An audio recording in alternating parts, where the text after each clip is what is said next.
Destination Joy, where faith, healing, and purpose meet after cancer. I'm your host, Doc V, a licensed clinical social worker and proud 20-year cancer survivor. Welcome to the show.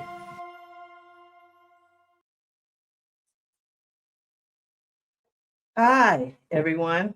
Welcome to Destination Joy. I'm your host, Doc V, and I'm thrilled that you have joined me for the premiere of my podcast.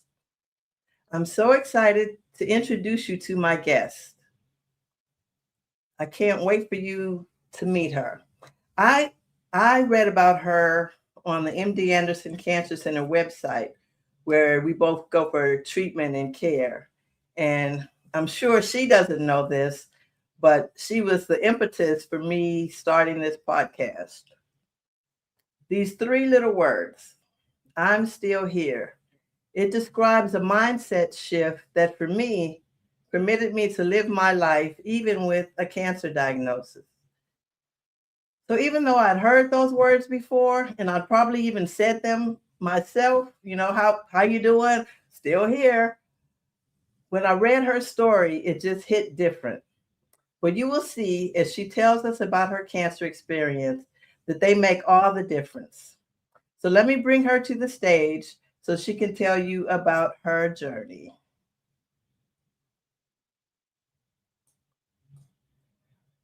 Where are you? There you are. Hi, Melissa. Hello, Dr. V. How are you? I'm good. Thank you so much for being here. Thank you for having me, and not only having me on your podcast, but the first inaugural episode of a of a group that really nobody wants to be part of, a cancer group. But here we are. Exactly. So let me show them the what I saw and how I fell in love with you. So this is on the website, and it said, I'm still here. And so I want you to share today about your journey and how those three little words changed your life. So this particular visual you're seeing was from my 100th cycle of chemo. And you got to think back to the timeline. It's a long timeline. It actually started 21 years ago. Started in 2004 with my first diagnosis was a stage 1 triple negative breast cancer. And that was the beginning. And then I had an 11-year remission, and then I had a recurrence in 2016, which was at that point was stage 2B. And then a couple of years later in 2019, the cancer had spread and it became stage 4 at that point in time. And that visual that you saw was from my 100th chemo cycle of stage 4. 100 cycles of chemo for me, a cycle is 3 weeks, 2 weeks of chemo and 1 week off. So 100 of those, which has been over 7 years of straight chemo in stage 4. Okay. So tell us a little bit about your first diagnosis. So my first diagnosis was in 2004. I was 38 years old, and that wasn't anywhere on my radar because I was, 38. I had a 6-year-old and an 11-year-old, and kind of came out of the blue. And I remember thinking to myself, mothers of kindergartners don't get cancer. And it was just kind of complete unbelief. I wasn't educated. It just wasn't anywhere on my radar to think that I might ever have cancer at 38 years old. Mm-hmm. But you said that you went to MD Anderson for all your care? I did. We are so fortunate. I live in Houston. So fortunate to have MD Anderson in my backyard. My best friend was a manager in the pharmacy department. So I was familiar with MD Anderson. My mother was a patient there, so it was a no-brainer. I was going to MD Anderson no matter what. And so I started treatment there at that point in time. Okay. And so I guess you got, what do they call it? NED, no evidence of disease? Yeah, I mean, not really. Yeah, I guess you could say that. I got that a couple of times. In 2004, I went through chemo, radiation, and then with triple negative, if you make it to 2 years, that's a big milestone. If you make it to 2 years, that's really good because triple negative breast cancer has a high degree of recurrence. And so I made it 2 years, and then the next milestone was 5 years. And I remember my doctor saying, if you make it to 5 years, we can kind of sort of forget about it. And so I made it to 5 years, and really, I mean, I guess at that point, I guess I was considered NED, and I kind of forgot about it, really. I mean, I went back for 3-month and 6-month and 1-year checkups, but then that lasted for 11 years. So I kind of actually forgot about it. I just started living life, and I thought, okay, that little chapter of cancer is over for me until it, recurred in 2016. Yeah. For me, I always remember thinking that, okay, it's happened, and bad things, lightning does not strike twice. And so I guess when it reoccurred, how did that make you feel?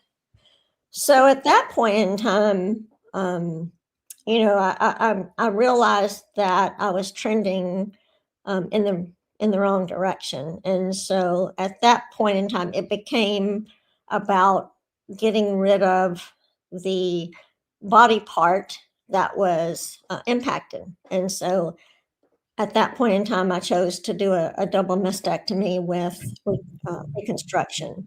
And from 2016 to 2019, that's pretty much what I focused on. I had seven surgeries from 2016 to 2018, I guess in 2 years for the reconstruction.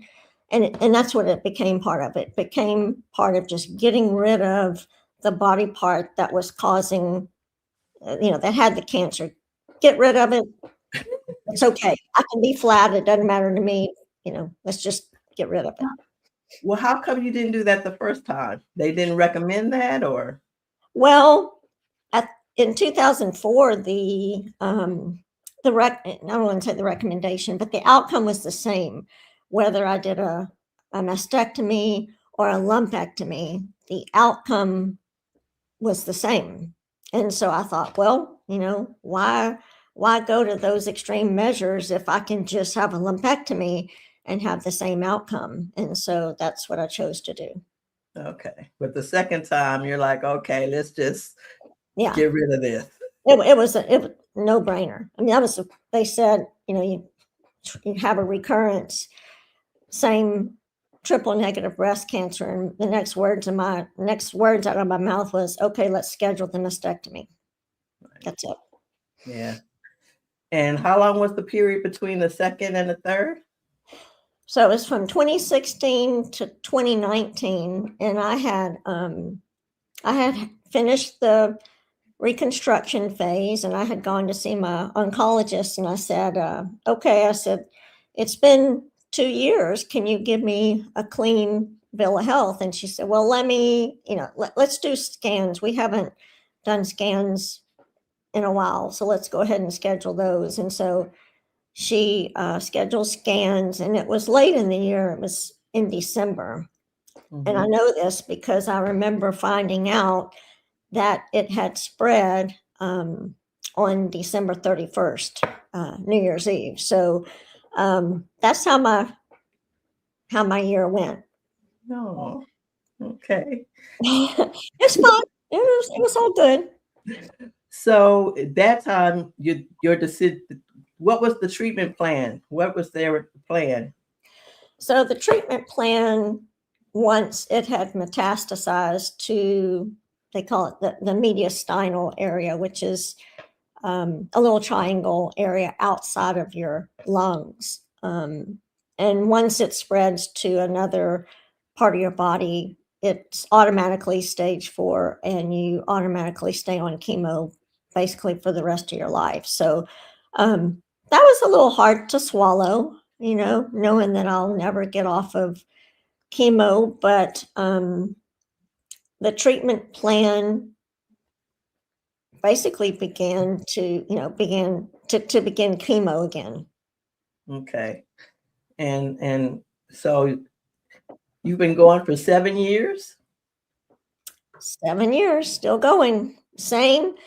And I think this is an important thing to mention, is that the drug that I'm on, the chemotherapy that I'm on, is called eribulin, and it's not one of those that you see a lot of. But I remember asking my doctor just here recently, I was like, what made you choose eribulin? And she said at that particular time, there were some studies that were showing some positive results. And so I'm one of the outliers who happens to respond really well to eribulin. So there've been some times over the last 7 years where I've had some of the smaller, there's like really small, teeny tiny tumors, and sometimes they grow, and then, I stay on the chemo schedule, and next time I have scans, they're gone again. So there's been some times that there's been some ups and downs, but this particular chemotherapy works very well for me. But I read in your story that so you thought that this time, the third diagnosis, that, okay, I don't have much time left to live. And so you start checking things off your bucket list, right? Yeah, to some degree. I don't know that I really have a bucket list, but what I decided to do, and if for those people that know me, if you don't know me, I'm a very I like to be in control of my life. I'm very, very competitive, and I kind of like to do things my own way. And so it became really important to me, excuse me, to get my things in order and to do things. If I was going out with this, I want to go out on my own terms. And so one of the first things that we did was we obviously met with an attorney, got our wills in order, met with the funeral home, planned my whole funeral. Wow. Start to finish. Met with the cemetery, got those things done. And actually it was really kind of nice, because it was, that part was the weight was off my shoulders. And then now I could just live whatever remainder of my life I had. And so that's pretty much what I did. Okay. Well, that's a lot. I don't know. How did your family feel about, making funeral arrangements and all that? Or was that just between you and your husband? You didn't let everybody else know? That was between my husband and I, and he was okay with it. We knew we needed to do it, because really you don't really know when someone tells you you have stage 4 cancer. You don't really know how long you have. We didn't really involve the children in those kind of decisions, but my daughter, at one point in time, sometime over the last 7 years, she's like, I sure hope you have all those things in order, because I don't want to deal with all this. And so we kind of joked, and I was like, yeah, all you got to do is open up the envelope, and it'll tell you everything you need to know. So okay. And I saw your husband, like, you called him your sidekick, so he went to all your chemo sessions and everything with you? He did the first time and the second time, but when COVID hit, he was still working. And when COVID hit, he couldn't come. And so I had to go by myself for a long time. And then when the restrictions were lifted, he was still working. And because my chemo schedule is 2 weeks on, 1 week off, he couldn't take off of work, every other Wednesday or every Wednesday. And honestly, I really didn't need him to. I was able to handle all of this on my own. And so he retired last May, and so now he comes with me, and I I make a joke out of it because I call him my sidekick, but every time I look over at him, he's asleep. So he's still my sidekick. He's just my sleeping sidekick. Well, see, I remember when I was going through treatment, I never, I always wanted to just go by myself because, you know, I didn't want to have to deal with anybody else's feelings. It was just hard enough for me just to be there and have to deal with all this. And then if my husband went and if he got sad, or my daughter went and she got sad, then I'd have to deal, support them. And so I always just went by myself. Yeah. Yeah, I understand that. And then true, like I said, the frequency of my treatments. I mean, I couldn't ask that of other people. Plus, like you said, it's your own thing and it's kind of the same for me. So when did you have that mindset shift where it's like, okay, I guess I'm not dying today, so let me get up and start living? So that mind shift really occurred after I was diagnosed the third time. When you get, once I got the stage 4 diagnosis, I pretty much took care of all my affairs, and then, I spent a lot of time in bed. I spent a lot of time sleeping, watching movies, and then one day it just kind of dawned on me. It was like 3 years later. I was like, wait a minute, I'm still here. It's 3 years later. I'm still here. What am I doing in bed? It's like I got to get up and move. And so, ironically, there was a little gym around the corner from my house, and I would drive by there every day. And one day I decided to go in there, and I just, pretty much laid it out on the line. I was like, look, I can't do what all these people are doing at 4 o'clock. These are some hard bodies. I can't do that. But I have stage 4 cancer, and I need to get out of bed, and I need to start moving.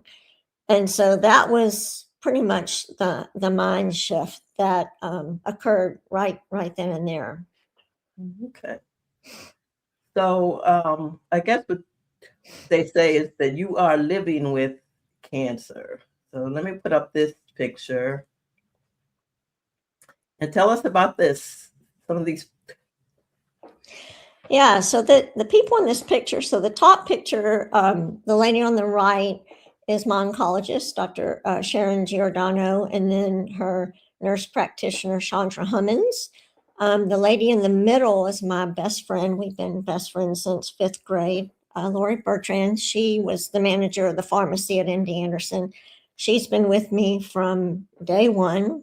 Of course, the picture with the man, that's my husband. That's my sidekick, David. We've been married for 39 years. And then the picture on the right was from a video series that we did when I hit my 100th cycle of chemo. And the girl that was filming, my friend Brooke, she was filming, she asked my doctor, and she said, how many patients do you know that have lived to make it to 100 cycles of chemo? And my oncologist said, one, I think you know her. And she looked at me, and I was like, yeah, that's me. So that's what that picture is from. Okay. And you talked about your 100th celebration. So even you include your gym people. Let me put this up. Yeah. They So celebrated with you?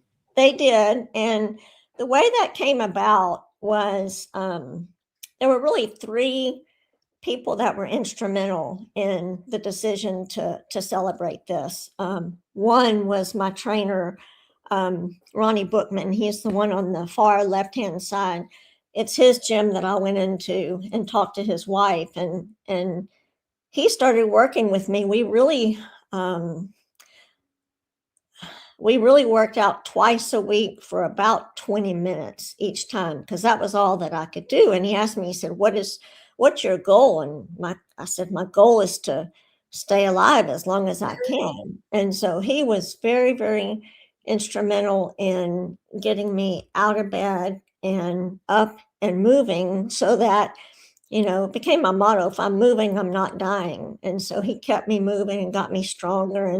And really he was the first person to really get me moving and get me stronger.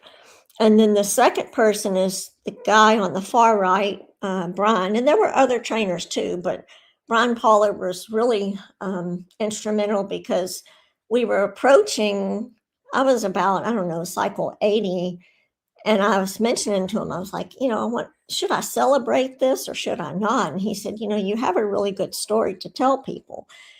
And so he encouraged me to celebrate it. And then I went back to him a while later, and I was like, I don't know. I don't think I can do this. It feels very self-centered to Right. focus on this because there's so many people that aren't doing as well as I am. And it just doesn't feel right. It feels self-centered. And he said, well, you have a good story and you can offer people a lot of hope.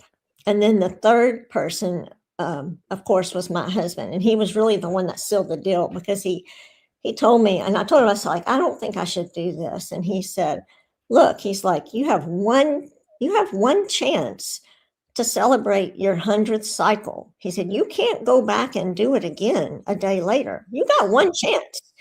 I was like, okay, you're right. So I decided to celebrate and really to thank the people that got me here. And of course, it was all of my trainers at All Inspired Fit. It was my husband, my family, my best friend, Lori. I mean, so many people that helped me. And of course, I wanted to thank my doctors because they were obviously very instrumental in getting me to this point. Here you are with the cupcakes with your medical team. And the other thing to mention too is the doctor, Dr. Giordano. She has been my oncologist. I've had the same oncologist since 2004, which is kind of rare. Most people don't have that because doctors, oncologists move on. But she's been with me from day one. Wow. That's pretty special. And I read in your story, you talked about, you said, can you just keep me alive long enough to see my kids graduate high school or, get married? And I remember that was always my goal too, and that's where I think is the difference between just surviving and flourishing. Because when you're just surviving, I was so focused on, I just want to live. I just want to be here to see this. I just want to be here for them.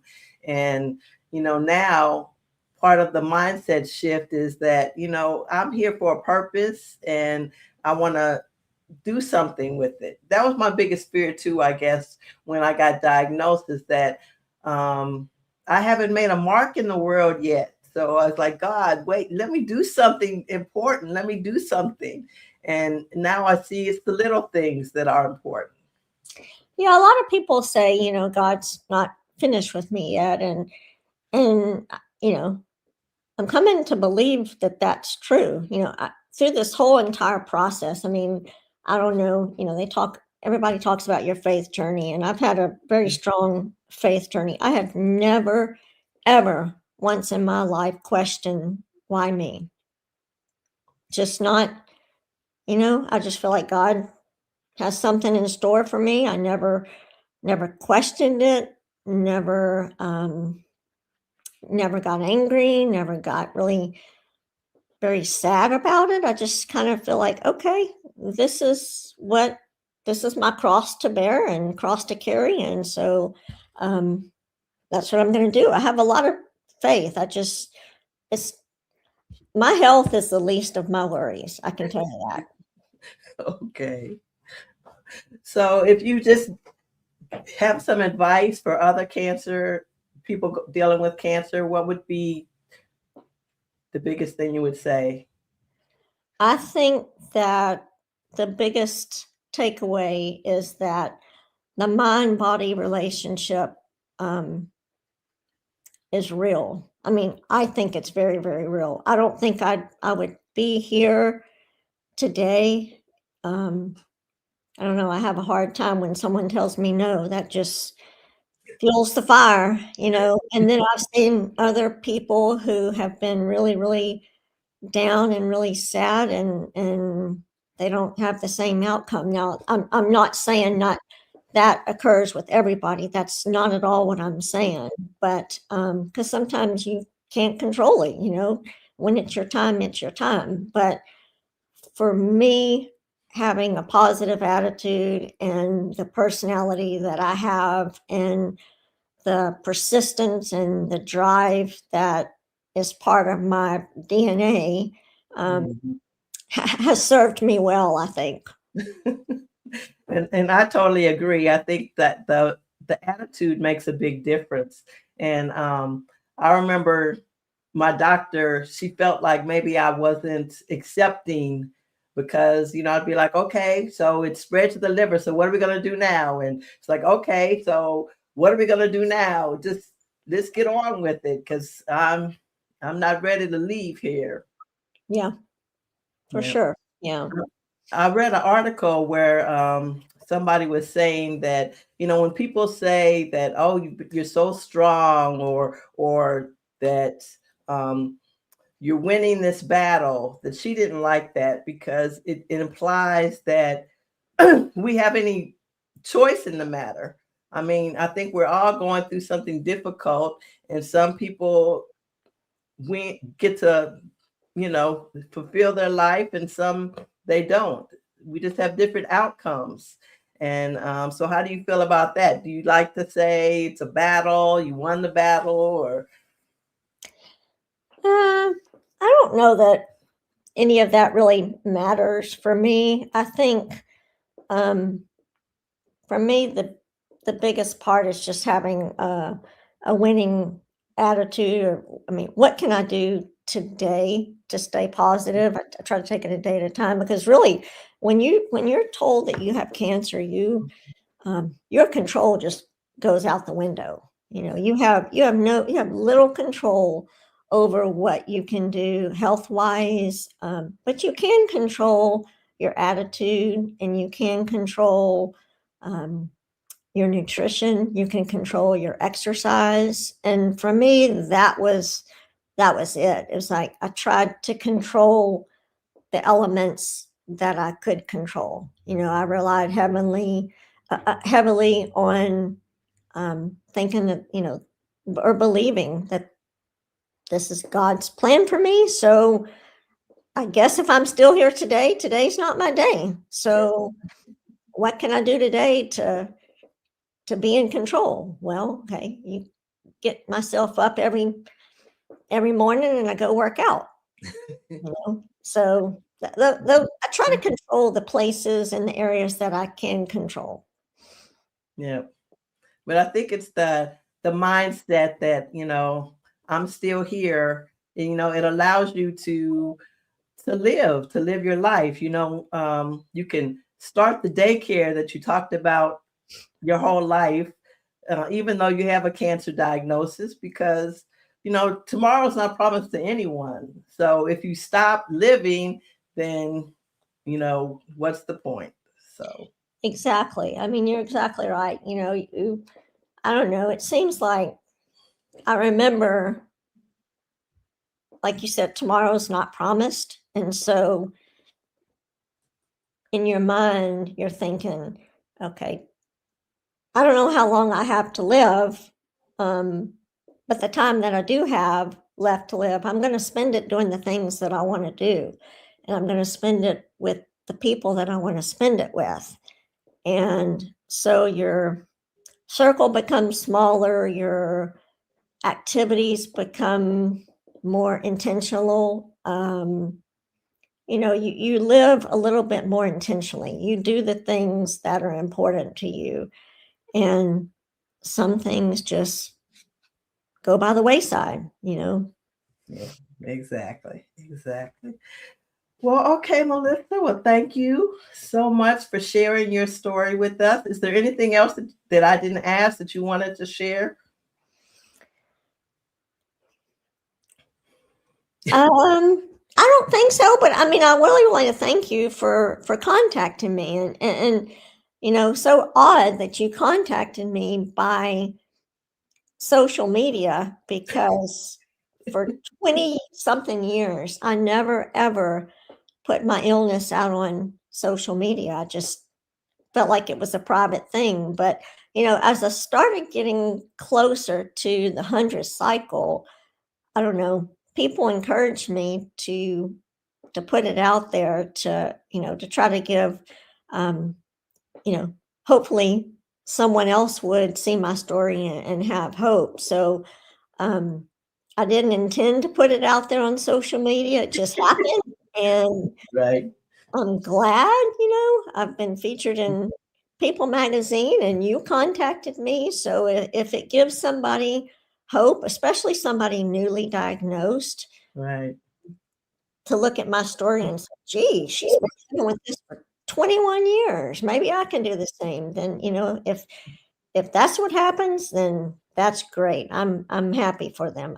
And I remember telling somebody a while back, if I got diagnosed today with cancer, I don't know that I would be quite as afraid as I was. There's so many new advances, and there's a lot that can be done. So cancer isn't necessarily a death sentence anymore.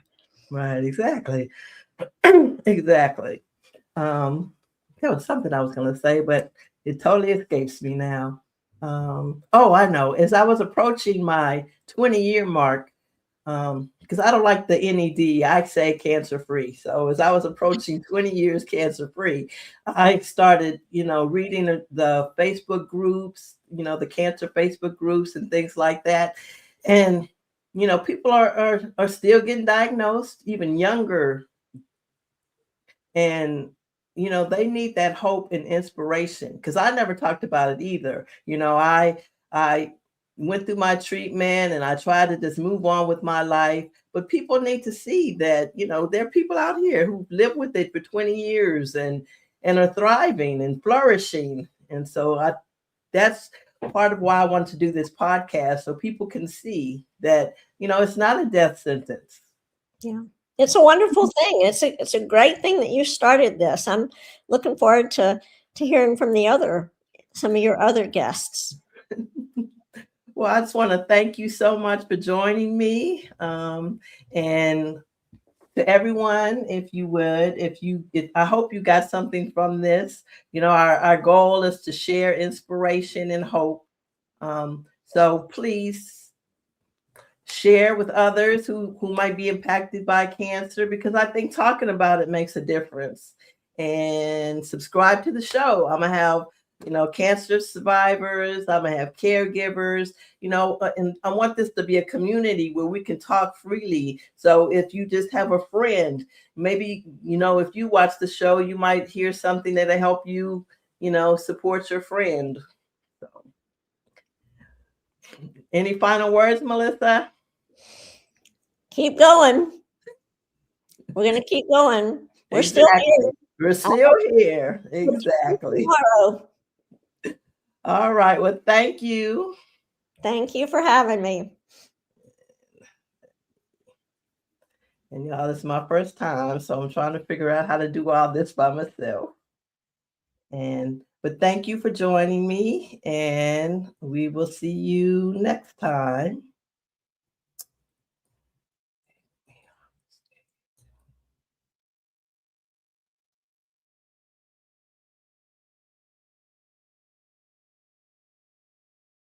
May have been part of your story, but it doesn't get to define your future. Your journey didn't end with survival. It's leading you somewhere greater, to joy. See you next episode.